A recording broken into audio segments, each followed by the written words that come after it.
Дараагийн нэг мэдээлэл бол хотын даргын за хурал дээр холбоотой мэдээлэл байгаа. Тодруулж хэлэх юм бол нийслэл цэгийн мэндэр гарсан. Тоглоомын талбайд халдваргүйжүүлэлтийг тогтмол хийхийг үүрэг болголоо гэдэг мэдээлэл байгаа.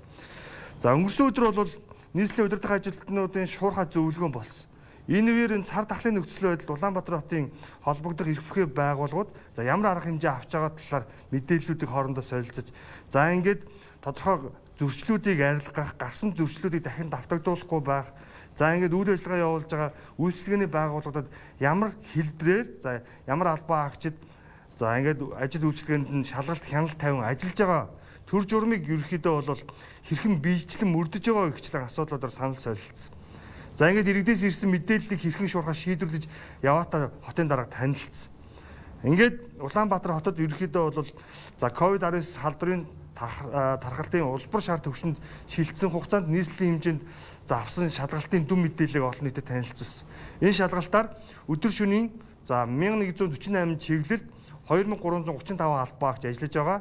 Үүнээс баталгаат болон баталгаат бус 40 пост, 264 албаагч, 93 автомашинтай үүрэг гүйцэтгэн нийслэл рүү нэвтрэх чиглэлд 3070 тээврийн хэрэгсэл, 5924 иргэн гарах чиглэлд 1920 тээврийн хэрэгсэл, 3704 иргэнийг тус шалган нэвтрүүлсэн гэдэг ийм мэдээлэл ирсэн.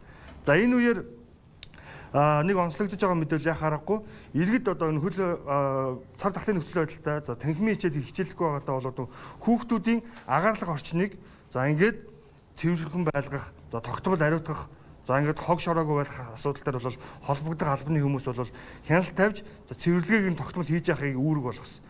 Өөрөөр хэлэх юм бол за иргэдийн хувьд бол ингээд өдрийн цагаар гэртээ удаан хугацаанд гэртээ байгаа хүүхдүүдийг тодорхой хугацаанд бол гадаа агаар гаргах, тодорхой эрүүл мэндийн дархлааг дэмжих ийм арга хэмжээ хуваараа бол авч хэлсэн. Үүнтэй холбоотойгоор бол за орон сууцны оролцоодын дундх тоглоомын талбайд хүүхдүүд тоглож наадах. За улмаар ингээд нөгөө хүүхдүүдийг магадгүй нөгөө талаас за халдварын зөөвлөгч болж магадгүй эрсдэлтэй байгаа учраас орчныг нь цэвэрлэж ариутгах ажлыг бол зохион байгуулах ёстой гэсэн ийм мэдээлэлүүд гарч ирсэн байгаа. Тэгэхээр энэтэй холбогдуулан бас тодорхой чиглэлүүдийг бол хотын дарга өгч ажиллажээ гэдэг мэдээлэл эндээс харж болохоор байна.